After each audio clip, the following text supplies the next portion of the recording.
അമേരിക്കയുടെ F-16 വിമാനങ്ങളെ വരെ ഇന്ത്യയുടെ ആകാശ് മിസൈൽ വെടിവെച്ചിട്ടു എന്ന് പറഞ്ഞുകൊണ്ട് ചില വാർത്തകൾ വന്നിരുന്നു. കേരളത്തിൽ തന്നെ ചില മാധ്യമങ്ങൾ ഇത് റിപ്പോർട്ട് ചെയ്തിരുന്നു. പക്ഷെ പിന്നീട് ഈ ഒരു വാർത്ത അധികം എവിടെയും കണ്ടില്ല.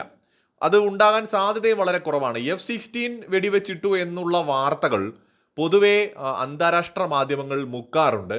അതിന് പല കാരണങ്ങളുണ്ട്. ലോകത്തെ ഒരുപാട് രാജ്യങ്ങളുടെ കയ്യിൽ F-16 ഉണ്ട്. അപ്പോൾ ആ രാജ്യങ്ങളുടെ കൈവശം കൂടിയുള്ള യുദ്ധവിമാനങ്ങൾ വെടിവെച്ചിട്ടു എന്നുള്ള വാർത്ത പല അന്താരാഷ്ട്ര മാധ്യമങ്ങളും മുക്കും. അമേരിക്കൻ നിർമ്മിതമായ ലോകത്തെ ഏറ്റവും കൂടുതൽ രാജ്യങ്ങളുടെ കൈവശമുള്ള ഒരു യുദ്ധവിമാനമാണ് F-16. ഇന്ത്യയുടെ ആകാശ് മിസൈലുകൾ തകർത്തവയുടെ കൂട്ടത്തിൽ ഡ്രോണുകളും പാകിസ്ഥാനിൽ നിന്ന് വന്ന മിസൈലുകളും മാത്രമല്ല F-16 യുദ്ധവിമാനങ്ങളും ഉണ്ടെന്നാണ് സൂചന. ഇന്ത്യ ഒഫീഷ്യലായിട്ട് ഇത് ക്ലെയിം ചെയ്തിട്ടുമില്ല. ഇന്ത്യ ഒരു എയർക്രാഫ്റ്റിനെയും ഡയറക്റ്റായിട്ട് ക്ലെയിം ചെയ്തിട്ടില്ല. അതൊരു പക്ഷേ ഇന്ത്യയുടെ ഒരു തന്ത്രമായിരിക്കാം. മറ്റ് രാജ്യങ്ങളെ പ്രതിരോധത്തിലാക്കാൻ, നെഗോഷിയേറ്റ് ചെയ്യുന്ന സമയത്ത് പ്രതിരോധത്തിലാക്കാനുള്ള തന്ത്രങ്ങളായിരിക്കാം. ഇപ്പോൾ ഇന്ത്യ ആ പേര് പറയരുത് എന്നായിരിക്കുമല്ലോ അമേരിക്ക ഏറ്റവും കൂടുതൽ ആഗ്രഹിക്കുക.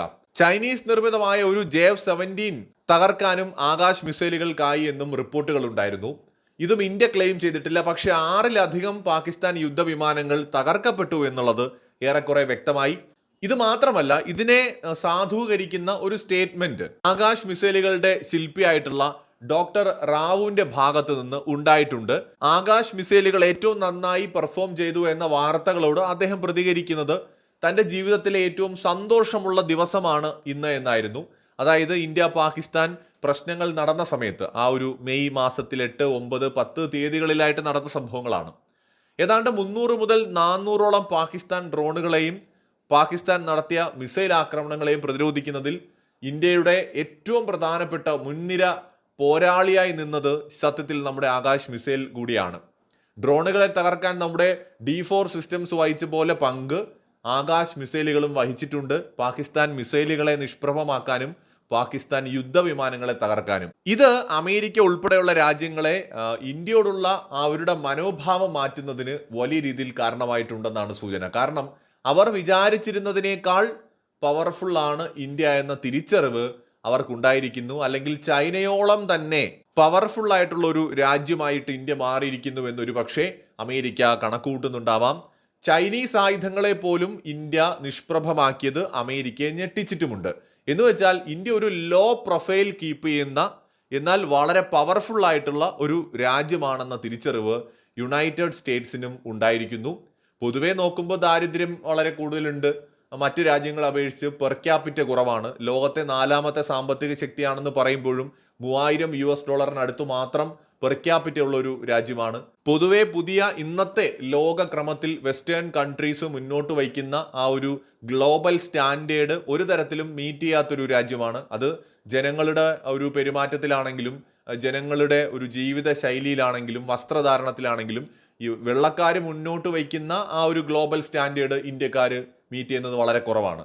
നമ്മൾ അവരെ പോലെ ഡ്രസ്സ് ചെയ്യുന്നവരല്ല, അവരെ പോലെ ജീവിക്കുന്നവരല്ല, അവരെ പോലത്തെ ഒരു ജീവിത ശൈലിയല്ല ഇവിടെ. പലതരം മനുഷ്യർ ഇവിടെ ഉണ്ട്. വളരെ മിശ്രിതമായ ഒരു സമൂഹമാണ് ഇന്ത്യ.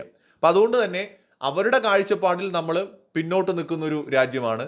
ഈ 3ാം ലോക രാജ്യം എന്നത് പൊതുവെ പറഞ്ഞു വന്നത് അപ്പം അമേരിക്കൻ ചേരിയിലുമല്ല സോവിയറ്റ് ചേരിയിലുമല്ലാത്ത 3ാമത്തെ, ഇതിൽ രണ്ടിലും പെടാതെ ചേരിചേരാ രാജ്യങ്ങളായി നിന്ന രാജ്യങ്ങളെയാണ് 3ാം ചേരി എന്ന് ആദ്യകാലങ്ങളിൽ പറഞ്ഞിരുന്നത്.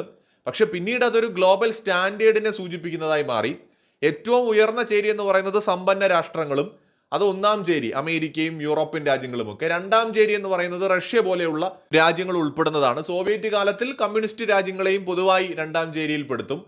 ഈ 2ാം നിര രാജ്യങ്ങളായിട്ട് കാണും. 3ാം നിര എന്ന് പറയുന്നത് ഇന്ത്യയെ പോലുള്ള രാജ്യങ്ങളാണ്. അതായത് അത്ര തീരെ ഡെവലപ്പ് അല്ലാത്ത രാജ്യങ്ങൾ. അതിലും താഴെ ഒരു 4ാം നിരയും ഒക്കെ ഉണ്ടെന്ന് തോന്നുന്നു. ഇവരെ കാഴ്ചപ്പാടിൽ അവരുടെ ലോകത്തെക്കുറിച്ചുള്ള വീക്ഷണത്തിൽ അങ്ങനെ മനുഷ്യരെയൊക്കെ ഒരു പലതായി തിരിച്ചിട്ടുണ്ട്. അപ്പോൾ അതിൽ നമ്മളെ ഒരു 3ാം നിര രാജ്യമായിട്ടാണ് അവർ കണ്ടിരുന്നത്. അവരുടെ ആ കാഴ്ചപ്പാടുകളൊക്കെ മാറ്റിമറിക്കുന്നത് ഇന്ത്യയുടെ സാങ്കേതിക വളർച്ചയിലൂടെയും ഇന്ത്യയുടേതായ രീതിയിലുള്ള ടെക്നോളജി പ്രദർശിപ്പിച്ചുകൊണ്ടുമാണ്. ഇപ്പോൾ സായുധ രംഗത്ത്, സൈനിക ശേഷിയിൽ, ആയുധ ബലത്തിൽ, ആയുധ നിർമ്മാണത്തിൽ ഇന്ത്യ ഒരു നിർണായക ശക്തിയായിട്ട് വരുന്നു എന്നുള്ളത് ചൈനയെ മാത്രമല്ല അമേരിക്കയും ആശങ്കപ്പെടുത്തുന്നതാണ്. ഇത്രയും കാലം അമേരിക്ക ഒരു പ്രധാന എതിരാളിയായിട്ട് കാണുന്നത് ചൈനയെ മാത്രമാണ്. കാരണം അവരുടെ എക്കണോമിക് ഗ്രോത്ത്. അപ്പോൾ ഇപ്പോൾ അവരൊരു പൊട്ടൻഷ്യൽ ത്രെട്ടായിട്ട് ചിലപ്പോൾ ഇന്ത്യയും കാണുന്നുണ്ടാവാം. ഇന്ത്യയുടെ ആകാശ് മിസൈലിന്റെ പ്രകടനം, അതുപോലെ ഇന്ത്യയുടെ തദ്ദേശീയമായി നിർമ്മിച്ച D4 സിസ്റ്റത്തിന്റെ പ്രകടനം, ഇന്ത്യൻ ആയുധങ്ങളുടെ പ്രകടനമൊക്കെ അമേരിക്കയെ ആശങ്കപ്പെടുത്തുന്നത് തന്നെയാണ്. ഇതിനു പുറമെ ഇന്ത്യ F-16 യുദ്ധവിമാനങ്ങൾ വെടിവെച്ചിടുക കൂടി ചെയ്തിട്ടുണ്ടെങ്കിൽ ഉറപ്പായും അമേരിക്ക ഭയപ്പെട്ടിട്ടുണ്ട്. അത് ഇപ്പോൾ പാകിസ്ഥാനോട് അടുക്കുന്നതിലേക്ക് അവരെ നയിക്കുന്ന കാരണങ്ങളിൽ ഒന്ന് ഇതുമാകാം. മറ്റൊരു വീഡിയോയുമായി വീണ്ടും വരാം.